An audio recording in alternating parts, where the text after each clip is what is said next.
Simon Bays. Hey, that's what we're up to. Simon Bays. Hey, yeah. We're talking about the halachas of Natilas Yadayim. So lo yiga. Hey, yeah, lo yiga kaidim natilah loy b'peh v'loy b'chaytim v'loy b'nayim v'loy b'oznayim v'loy b'piyah tabas. Right? A person should not touch before he washes his hands, not his mouth, not his nose, not his eyes, not his ears, not piyah tabas means the rectum, v'loy b'acholim, not food, v'loy b'makam hakaza, not anywhere where there's a cut. Because there's a ruach ra before you wash your hands. It damages these things. Right? So the big shaila is when a woman is nursing, or you want to make a baby the bottle in the middle of the night. So do you have to wash your hands? Do you not have to wash your hands? So on this, the poskim say that you can be lenient and you don't have to wash your hands, because we can go with the opinions that say that you don't have to wash your hands until the morning. Meaning there's two reasons, like we saw yesterday. There's two reasons why you have to wash your hands. Either because there's tumah in the morning, the tumah goes over in the morning, or stam when you wake up. So you can rely on those opinions that say it's in the morning. Right? But either way, it's important not to rub your eyes before you wash your hands in the morning.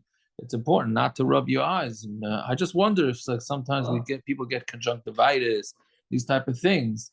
I wonder if that comes. I have no idea. I don't know, but if that comes from not washing your hands before you touch these things. Okay, Vav. Toiv lahakbid benatilas yadayim shachas bekli. Oh, so this is another one that comes up. It's good. What's the lashon? It's good to be makbid. Right? One second. Did I lose everybody now? Hold on. You're good. You're good. Good. Okay, sorry. So Toiv Lahagman, I'm just trying to find what simon that we're going to get up to today.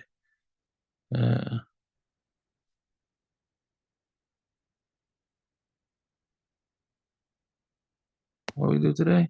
Till where? 3. Oh, simon 3, Siv Vav. Okay, Siv 1. Okay. So anyway, so Toiv Lahakbid, sorry. Toiv Lahakbid, Atilas Yidayim Shachas, Bekli, Uvamayim, Uvakoyach Gavra. It's good. It says just as good to be makbid. Now this comes up when somebody sleeps on a plane. So you want to get up and wash your hands, right? Or in a hotel if there's no cups. So he's saying it's good to be makbid. It is now shachas with a kli, with water. Koyach gavra. Koyach gavra means you want to pour it. K'may b'natilas yadayim l'suda, the same halachas of natilas yadayim for the meal. However, b'shas atchak, when it's necessary, she'ein lo karoi, where you don't have all these options. V'hu writes l'spal, you want to daven. Yachal lito yadam kol davar. You can wash your hands with anything. In any type of water, like soda, and without any koyach of the gabra, meaning if it comes out of a spout. And not only that, you can even make natilas yadayim. Now, there are those that hold that you should not make natilas yadayim in this situation. So, I would say safek brachas lahakol. But point is that if you need to daven in the morning and you're stuck without anything, so then you could just wash your hands on anything. If you have a river in front of you, it's good to toivel your hands, dip them 3 times, or even with snow. Let's say you have no water at all. So you wipe your hands on something, and make the bracha on the kiyas yadayim, on the cleanliness of the hands, and then you're allowed to daven. Right? So meaning davening has nothing to do with the tumah. The tumah on the hands has to do with not touching food, etc., etc. That will not prevent you from davening. So you just wipe your hands on something, then you could daven and say brachas. And then when you get water and utensils, proper way to wash your hands, then you can wash your hands properly, but don't make the bracha anymore. That's what Naftali was saying yesterday after we learned. Naftali said, because Chaim Kanievsky was makbid that on Motzei Yom Kippur to wash his hands before he did Kiddush Havana, because he didn't wash his hands fully. only wash his hands halfway because it was Yom Kippur. So that's why. So he did that. So that's a similar thing. Fine. Zayin ksiv baruch nafshi es Hashem v'chol krava Hashem kodshoy. My nefesh will bench Hashem, and all my insides will also bench Hashem. Shem kodshoy v'kivin shetzarach adam levarach es Hashem v'chol krava. Since a person needs to make a bracha to Hashem with all his insides, and this comes up a lot. Asur levarich achi yednake es akravayim etzei asur meraglayim. You are not allowed to daven till you cleanse your intestines from feces and from urine. Right. So therefore, you have to make sure you don't need the bathroom before you daven. And in the morning, it must be that you need to go to the bathroom or at the minimum to urinate. Therefore, you should wash your hands right away, which we've been learning because of the tumah, but don't make netilas yadayim because you probably have to go to the bathroom. First, clean yourself, and then you wash your hands. Well, you wash your hands, go to the bathroom and or clean yourself, and then you wash your hands again, and then you can make netilas yadayim. And then wash your hand another time. Then you make netilas yadayim. So it sounds like according to the Kitzur Shulchan Aruch, there's a big machlokes in the Paiskim. When should you make netilas yadayim and the l'kain neshama and the rest of the brachas? Should you do it at home before you go to shul, like the Kitzur sounds like he's saying, or should you do it in shul? Wait to make al netilas yadayim in shul. So the Kitzur Shulchan Aruch is clearly saying to do it at home. I personally do it at home, like right when I get up and get dressed. Fine. Ches im hishkim v'nata yada ba'id laila kedina. This is mamish very negay to this week, because this week it's many people are getting up at which halachically before alois. Alois is 6:10, so a lot of people are getting up before then. So you wash your hands, but you have a problem because it's still night. So in hishkim v'nata yada ba'id laila kedina. Let's say you got up and you washed your hands when it was still at night, like you were supposed to. Well, you at or hayom, and you were up until. And you stayed up until the light of day, or you went back to sleep. Or somebody who sleeps during the day 60 breaths, which is around a half hour. Or somebody who wakes up a whole night, who's up a whole night, and didn't sleep 60 breaths, which is a half hour. With all these situations, it's a suffix. So l'chein yitol yod of gimel pama b'serugin. Wash your hands 3 times b'serugin, and like we said yesterday, according to the Gra, it's 4 times each hand. Avalo yivarach leim. Don't make a bracha. So in all these scenarios, meaning anytime there's a machlokes whether you should wash your hands. So wash your hands, but don't make a bracha. So why is it negay this week? Because bottom line is you get up, let's say 5:30 or 6 o'clock, and you wash your hands. Now, day doesn't start halachically until after alois, which is 6:10. You got to wash your hands again because maybe the tumah didn't leave, right? We have a machlokes whether the tumah leaves your hands when you get up or leaves your hands at the end of the night. So because we have a machlokes, we should wash our hands again. If you're learning, though, the place can say if you got up early and you're learning, you don't have to get up at alois at 6:10 and stop you learning to wash your hands. You just wash your hands when you finish learning. Tess. Oh, so this is one of my pet peeves right here. I wish I had more time to peeve it, but almost nothing requires a cup. Almost all netilas yadayim do not require a cup. Right? All he says is b'mayim. He doesn't say you need a cup. He just says you have to wash your hands with water. Right? Hakomin amita.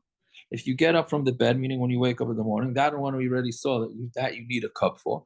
So when you leave the bathroom, you have so many people that ask, do I need to get a cup? I don't have a cup when I leave the bathroom. You don't need a cup to wash your hands after the bathroom. Yeah, Al Pi Kabbalah, they say, but not for the Bekishers amongst us. But right, but for real halacha, you don't need it. Al Pi Kabbalah, we're not getting involved.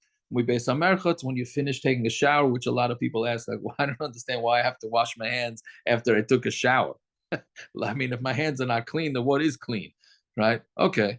Right? And if once you cut your nails, you cut your hair. Right? The shaila is shaving. The price can say you do not need to. or your payas, you don't need to. Only a haircut. If you take off your shoes, which sounds like from that lashon, when you take off your shoes, having nothing to do with touching your shoes, sounds like you have to wash your hands. That's what it sounds like. Right? Having relations, when I get a bikina, if you touch a bug, if you're taking the bugs out of your clothing, which Baruch Hashem is not usually pertinent nowadays, even if, meaning if you delouse your clothing, even if you don't touch the bugs, you would need to wash your hands. If you scratch your head, scratching your head means you have to scratch your head. Just touching your hair is not a reason to have to wash your hands. That's another one that confuses people. You touch your body in places that are normally covered. And when you leave a cemetery, and when you go to a levaya, or you go into the same building as a mace, and when you do bloodletting. All right. But what about if you have a blood test? That the post can say is not, you don't need to wash your hands. So this is, I wish we had more time to discuss this, but bottom line is most of these things, you just wash your hands. You don't need a cup. One more, Siman Gimel, how to get dressed. You have to have tznius. Contrary, another one to popular belief, it doesn't say hatznei aleches for women. It says it for men too. The majority of hilchos tznius is equal for men and for women. Women have a little bit extra over men by the covering of the hair and maybe below, whatever. But the hair is basic. But for the rest of it, we have equal tznius. A person has to be tznius. When you get dressed or you get undressed, you take off your clothing, or any other beged, then it's on the basar. You have to be very careful. You should not be megala your body. You should get dressed and get undressed when you're in your bed covered over. Don't say I'm in my bedroom within a room and nobody's going to see me, or I'm in the dark and nobody can see me. Hashem, who the whole world is filled with his cover, and the darkness to Hashem is like light. The fun of Yisparach Shemoy in front of him, so he sees. And when you have tznius and embarrassment, that brings a person to being humble. The fun of Yisparach Shemoy in front of Hashem. So now the question is, how many people here, nobody has to answer, do we get dressed under the blankets? So I think the majority of people don't. Now the reason for that is because back then, I haven't really found this b'ksav. I heard it from Reb David Cohen that back then they lived in, you had a one room, meaning a lot of times the people slept in their living room. They had one room apartment. So it's not proper for you to be undressed in the same place that you're learning, same place you have your Shabbos suit. It's not meant to be a place that's undressed.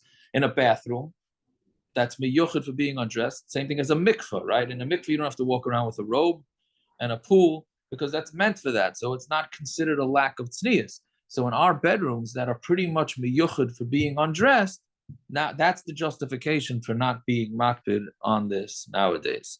But enochanami, I think it's improper for somebody to go walk around in his boxers and answer the front door, et cetera, et cetera. Basically, the rule, I don't know if it's true, but the way I understand it is if somebody would be surprised that you're answering the door in that attire, then you shouldn't be doing it. Meaning, if a human would say, "Hey, what are you doing?" So then Hashem kol shekain. That's the basic way I understand it. Anyways, have yourselves a fine night. Anybody has any questions, they're welcome to open the mouth.